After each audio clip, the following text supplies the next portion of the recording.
Hey y'all, it's Alicia. Welcome back to Alicia's Crafty Hoplop. And while you're watching this, I'm going to be on campus teaching. As you all know, it's my late night, so I won't be home until after 11 p.m. And that means I'm going to be super pooped and I won't be back on again. But I thought it'd be nice to upload this video while I'm there on campus, and that way you have something to watch later in the afternoon or early evening. When I did my glue test, I told you all that I made this notebook book for somebody in our craft community who I thought did something super courageous. And while she's not always in my immediate community, she sometimes comes on, but she's not a daily drop-in comment on every video member of our community, but she is in the community of several of my peeps. Anyway, long story short is, about 24 hours ago, this lovely lady, Country Girl First, Sheila, made a really important video and a really touching video. And she was sort of like, all right, come on, folks, I'm going to show you something. And like many people, I never noticed. I was too caught up in her beautiful, cascading, wavy, gorgeous hair. You know, I've told you guys this. I have Orphan Annie curly hair. The kind that looks like Orphan Annie stuck her finger in an electrical socket and everything went all frizzy. That's the kind of curly hair I have. I do not have her beautiful, soft waves. So that's all I saw. You know, those are the waves I want to have versus the waves I have, which are just frizzy and messy and in rain look like I've been electrocuted. But Sheila invited everyone to come take a much closer look. And what she was inviting us to look at was the damage left from the stroke she suffered. Well, I told you guys a while ago, I too have had a stroke. I've had 2 strokes in my lifetime, thanks to my autoimmune disease. The first one did not leave any permanent damage, but the second one sure did. And that second one caused me to be completely paralyzed in this hand, which is my dominant hand. And then I had another mini stroke, they think, about 24 to 48 hours after that one. And that caused me to lose most of the use of this hand. I was able to wiggle a finger in this one, but still, both were like this limp. And I'm not kidding. So I understood immediately what Sheila was doing by saying, why don't you all come up here and take a closer look? I didn't have that kind of bravery, folks. When they diagnosed the strokes for me, they told me it would take me 12 months to get back use of my hands, if I could get back use of them at all. And I worked like a demon because I was terrified. I was terrified as a maker, as an artist, as a writer, that I was going to lose use of my hands. But that wasn't the only thing I was terrified of. You know, I don't talk about this too much and it makes me emotional and it's hard for me to talk about it. But like my best friend and I would go to the diner, and I don't mind showing y'all because Sheila, you've just set the bar really high. So I'm just going to show y'all. So when I got a little stronger, I was like able to hold my coffee cup like this, like with my wrists. That's how much I had to work at it. On my right arm, the stroke had damaged up to my elbow. So I had to like learn how to do this. And it was really painful and I still couldn't move my hands. And my bestie would get a straw and I would drink my coffee like this. So, you know, we'd go to a diner and people would stare. Like the other diners would stare, and the service staff would like give me this like super pitying look. And then the second I went to the restroom, which by the way, my bestie had to come with me because I couldn't turn the door handle, because you can't turn the door handle like this. So the bestie would have to walk me to the restroom, open the door, help me, leave me in there, and then come back and get me.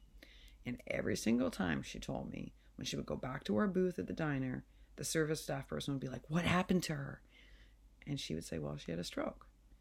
How old is she? She looks young. And it was like all my private business was out hanging out in the open. So I hated going out. Like I hated it. I didn't want to go anywhere. I just wanted to stay at home, do my exercises, not do anything. It was awful. But my bestie was super healthy and was like, you can't do that. And it's their problem. If they want to gawk like a car accident, let them gawk. And it was hard. It was really hard. So when I saw Sheila's video, sorry, it's still hard. Like just the memory of that is hard. When I saw Sheila's video, I was really moved because I was like, girl, you are brave. Because she's not just like, you know, here all I am caught up in the cascading waves. And she's like, come here for a second. Come take a closer look. Let me show you what the stroke did. And I got it immediately, Sheila. I got it immediately. Today, I was making that quick and easy dial-less album, right? And I wanted to show you how fast the Helmar's 450 dried. And I wanted to show you how the pocket was already done. And I don't know if y'all noticed in the video, but like I was trying to get my finger into the pocket. Now, most of the time you can't tell that I have still residual damage, right? Until I have to do something like that. That requires like small motor skills. And then suddenly it's pretty obvious that Alicia's fingers don't work quite perfectly, right? Because it takes me a few minutes. And it's easier for me to grab the bone folder and do it than it is for me to try to put my finger in there. You know, or another way you can tell is that we have this like running joke in our house about sequins and seed beads and Austrian little mini crystal charms. Because when I was learning how, or I was trying to learn how to make a chunky charm or a stick pin for Jelly Bean and Carmen, there were crystals everywhere. Because I have trouble with small motor, right? Every time I would go to get some out, they would fly. And my husband would be like, why do I have crystals stuck to my back? Or why are there crystals in bed? And I don't even know how they got there. And he's like, why are there crystals on every inch of this floor? And it's no different when I make a shaker, folks. It's the same thing. He says it's like the sequins breed, multiply, and live in our house. But he's not wrong. And the problem is I just don't have great control. So when I'm working on a shaker mix and if I'm shaking stuff out, there go the sequins all over. You know, I have since invested in a dustbuster in both homes. And I love that little thing that Lily featured today, the little dustbuster, because I was like, I need that in my life for my sequins problem. But I have a dustbuster for that reason, because I make a mess because my fingers don't work properly. And I just don't talk about it that much. And I hope nobody notices. And I try not to do too many tutorials where you have to... See, I guess the thing about tutorials that freak me out a bit is that it's only my hands.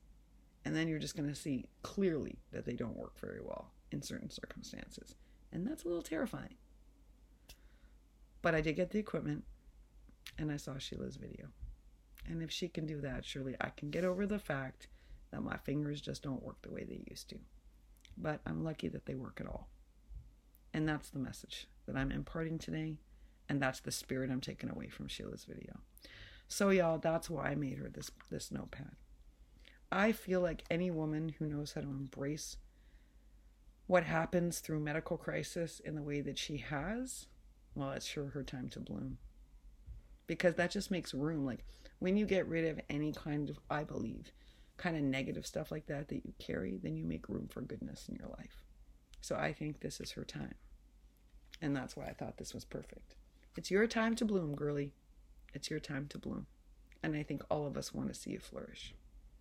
Thank you for making that video. Thanks for having more courage than I had, I'll tell you that. Thanks for talking openly about what it's like to survive a stroke and all the effects that you live with afterwards.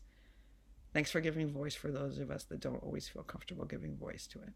Thank you so very much. And for doing so in such a positive way. I still want your curly hair. That hasn't changed. That has not changed. But I sure admire your spirit. I'm going to put a link to Sheila's video down below, but Miss Pat Sweeney tells me my links are not working well, and I won't have time to fix them before I leave for school, so unfortunately, if they're broken, they're going to be broken until midnight tonight. But hopefully the one to Sheila's video works, and if it doesn't, I will fix it later today, folks. All right, I hope whatever you do today is something joyful. I hope you take the time to go see Country Girl First video. I do think it's important. And I think it's good for us to learn all these different things and to have awareness of these things. You know, the one thing about globalization and the internet is that we really can self-educate in a way that our parents' generation couldn't. And thanks to videos like the one Sheila made, we learn a whole lot. All right, y'all. Happy Tuesday to you. Happy Tuesday.